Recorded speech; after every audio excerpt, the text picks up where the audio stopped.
Letter दिखाया गया है कमांडिंग ऑफिसर की तरफ से और ये कहा गया है कि जी हसान न्याजी को मिलिट्री ट्रायल के लिए आर्मी के हवाले कर दिया गया है। उनके खिलाफ तो इतना मटेरियल मौजूद है कि उन्होंने तो बहुत ज्यादा ह्यूमिलिएशन की है और बहुत ज्यादा ऐसी बातें रिकॉर्ड पर हम किसी वकील का ट्रायल मिलिट्री कोर्ट्स में नहीं होने देंगे। शुक्रिया। 9 मई का अफसोसनाक वाकया जिनकी वजह से हुआ वो आधे से ज्यादा प्रेस कॉन्फ्रेंस करके और सुकून कर रही हैं और ये सब हथकंडे इसलिए इस्तेमाल किए जा रहे हैं कि इलेक्शन प्रोसेस को डिले किया जाए। सर, हसान खान न्याजी का ट्रायल जो है वो अब मिलिट्री कोर्ट्स में किया जाएगा। पंजाब हुकूमत की तरफ से जवाब भी जमा करवा दिया गया। क्या समझते हैं कि अब बुकला के ट्रायल भी जो है वो मिलिट्री कोर्ट्स में ही होंगे?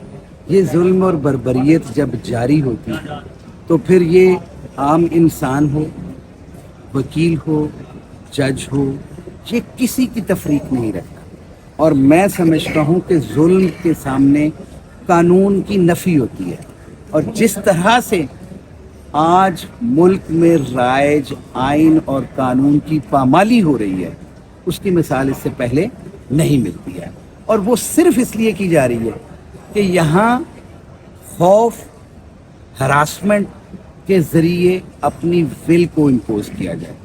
हमारा कल भी इजलास हुआ था जिसके अंदर वकला ने यूनानिमसली ये डिसाइड किया था कि अगर किसी भी वकील के ऊपर कोई जुल्म और ज़्यादती किया जाएगा तो उसके लिए तहरीक भी चलेगी और हम लोग सड़कों पे रहेंगे। और हम उस वक़्त तक जब आखिरी शख्स को इंसाफ फराहम नहीं होता, इस मुल्क के एक आम शहरी को इंसाफ फराहम नहीं होता, तब तक हम अपनी ये तहरीक जारी रखेंगे। और ये सब हथकंडे इसलिए इस्तेमाल किए जा रहे हैं कि इलेक्शन प्रोसेस को डिले किया जाए, विल ऑफ पीपल को दबाया जाए।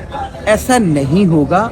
यहाँ पे जमहूरियत पसंद कुव्वतें जो हैं वो हर सूरत में चाहेंगी कि इलेक्शन अगले 90 दिन के अंदर हों, लेकिन इलेक्शन कमीशन की जो 2-3 दफ़ा की मीटिंग्स हुई हैं उसके अंदर आर्टिकल 51 का हवाला दे के उन्होंने डिलिमिटेशंस के हवाले से अपना कुछ टाइम फ्रेम दिया है।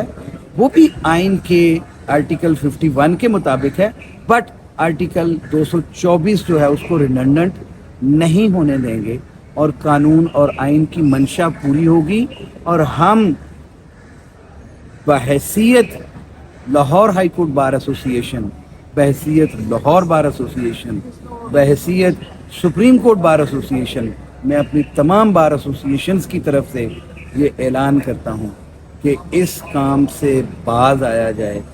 वकला को जिस तरह से विक्टिमाइज़ किया जा रहा है, ये समझते हैं कि जिस तरह कौम को खौफ और हिरास में ला के हमने घरों में बंद कर लिया है, दिलों में नफ़रतें पैदा कर रहे हैं, उसका अजाला इस कौम को भुगतना पड़ता है। और हम किसी वकील का ट्रायल मिलिट्री कोर्ट्स में नहीं होने देंगे। शुक्रिया। जब भी जनरल हाउस का इजलास होता है, जो भी करारदाद पास होती है, उसके बाद हम देखते हैं कि रिएक्शन मज़ीद सख्त आता है, यानी तोड़ फोड़ हो जाती है, गिरफ्तारियां ज़्यादा हो जाती हैं। ये मैंने पहले भी कल भी अर्ज़ किया था कि ये समझते हैं कि ये कमज़ोरी है। हमारी शराफत को कमज़ोरी ना समझा जाए। और ये जिस तरह से आईजी पुलिस का दफ्तर महफूज करने की कोशिश की जाती है, इस लाहौर बार के गयूर वकला ने वो भी किया हुआ है। और ये कोई हमारे सामने वज़ीर आला हाउस और ये आईजी ऑफिस ये बहुत दूर नहीं है। जिस तरह एक वकील के घर का गैर कानूनी अंदाज में घेराव किया जा सकता है, इसी तरह हम कानूनी अंदाज में इनके दफातर का अपने आइन का हक इस्तेमाल करते हुए इनके ऑफिसेस का घेराव करेंगे अगर इन्होंने हमारे वकला से ये जुल्म और बर्बरियत का खात्मा ना किया। आप इमरान खान साहब को भी जो है वो करते रहे हैं रिप्रेजेंट। अब क्या समझते हैं कि जो इमरान खान की अपील नहीं लगाई जा रही, मौजूद जज साहब बीमार हो जाते हैं, रुखसत पर चले जाते हैं, क्या समझते हैं इसमें? आपकी क्या राय? देखें, वकील का काम अपनी वकालत करना होता है और वो वकालत हम अदालतों में करते हैं। अब उसके लिए हमारे पास रेमेडीज़ मौजूद हैं कि जो रेमेडी हम अर्ली हेयरिंग की एप्लीकेशन दे के, और क्योंकि आजकल छुट्टियां भी चल रही हैं तो जजेस की तादाद ना होने की वजह से लाहौर हाई कोर्ट में तो केसेस बहुत कम फिक्स हो रहे हैं, लेकिन इस्लामाबाद में जजेस की अवेलेबिलिटी के ऊपर ये हर शख्स का कानूनी आईनी हक है कि शॉर्ट सेंटेंस के ऊपर फौरी तौर पे केस फिक्स किया जाता है, और बल्कि सीआरपीसी के अंदर तो यहाँ तक भी है कि जहाँ शॉर्ट सेंटेंस होगी वो जज साहब उस सेंटेंस को सस्पेंड करके भी भिजवाएंगे। लेकिन ये क्योंकि अब मैटर सब जुडिस है हाई कोर्ट इस्लामाबाद में, तो वहाँ पे ये मंतकी अंजाम तक पहुँच जाएगा अपना केस जो है। Thank you sir. कि क्या उनकी मुलाकात जो है वो पॉसिबल है या नहीं है। किन की मुलाकात सर? हसान न्याजी, हसान खान न्याजी। ठीक है।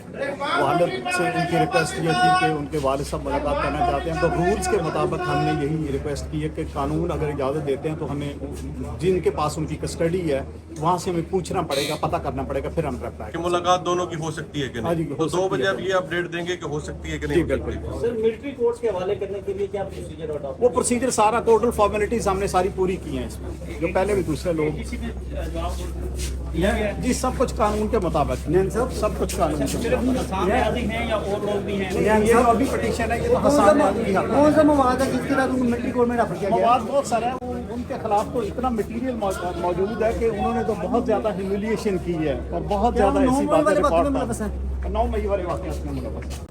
और सर इस वक्त वो लाहौर में है या रावलपिंडी में? कुछ नहीं, हम नहीं कर सकते, हमें हमारे पास ये सारी इतलात नहीं होती कि वो कहाँ पर है। तो सर आपने कहा कि वो किसी दूसरी एजेंसी के पास है, राब्ता थोड़ा सा मुमकिन नहीं है, थोड़ा सा टाइम बढ़ा दें, तो 2 बजे का टाइम है, राब्ता हो सकता है सर? जी हम अपने जो ऑफिशियल्स हैं हमारे आईजी पंजाब और उनसे रब्ता करके फिर हम उनको जो ऑनरेबल कोर्ट का ऑर्डर है वो ये कन्वे करेंगे, उसके बाद वो उनसे रब्ता करने की हर मुमकिन कोशिश करेंगे, जो कि हमारी हर मुमकिन कोशिश होती है कि ऑनरेबल कोर्ट्स का जो ऑर्डर है उसको कंप्लाई किया जाए, और अभी भी हम पूरी कोशिश कर रहे हैं। बतौर वकील आप समझते हैं कि वकला का भी ट्रायल मिलिट्री कोर्ट में होना चाहिए? जी जिसने जो कुछ किया, कानून की खिलाफ वर्जी किया, वो वकला हो या कोई और हो, कानून सब के लिए एक होना चाहिए और एक ही है, हम ये समझते हैं।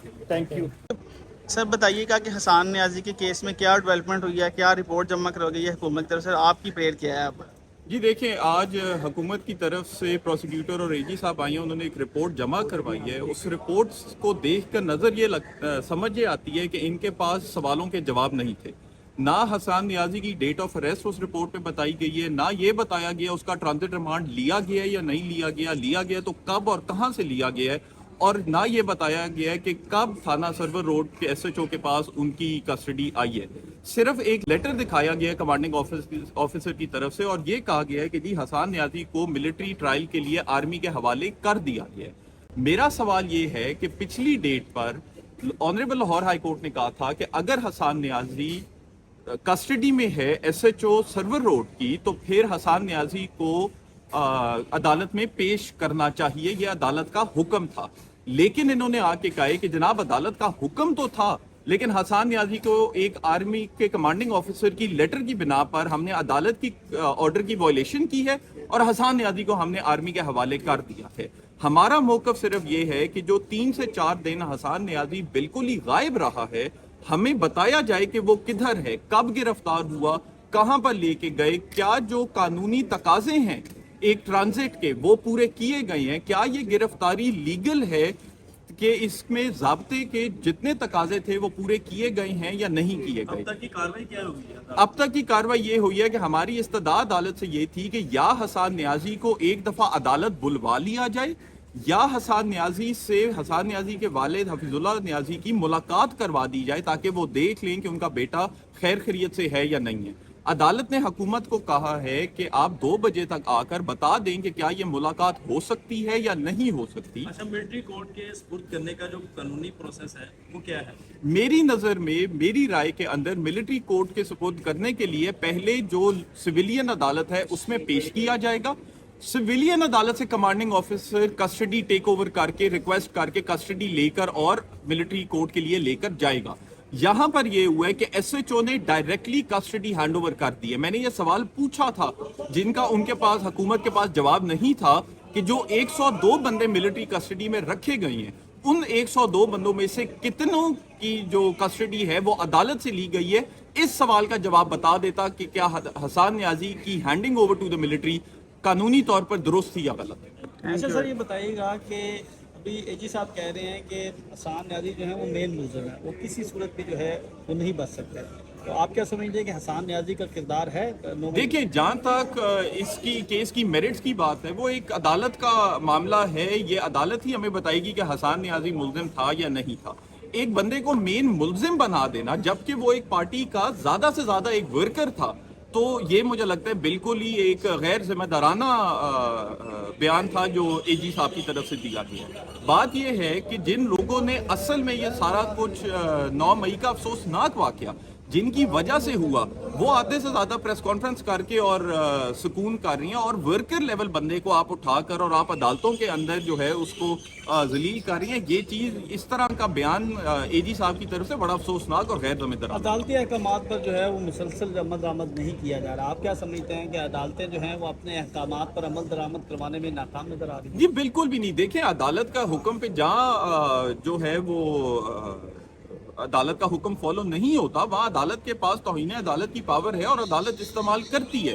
آج میری اس کیس میں بھی یہی استدعا تھی کہ ایس ایچ او جو ہے اس نے جب یہ مان لیا کہ میرے پاس حسان نیازی کی کسٹڈی ہے اور میں نے وہ کسٹڈی عدالت میں حسان نیازی کو لانے کے بجائے اس کی کسٹڈی ملٹری کو ہینڈ اوور کر دی ایک لیٹر کی وجہ سے, اور اس لیٹر سے ایفیکٹولی ایس ایچ او نے ہائی کورٹ کا آرڈر اوور رول کیا. میری بھی عدالت سے یہی استدعا تھی کہ ایس ایچ او کے خلاف توہین عدالت کی کارروائی شروع کی جائے.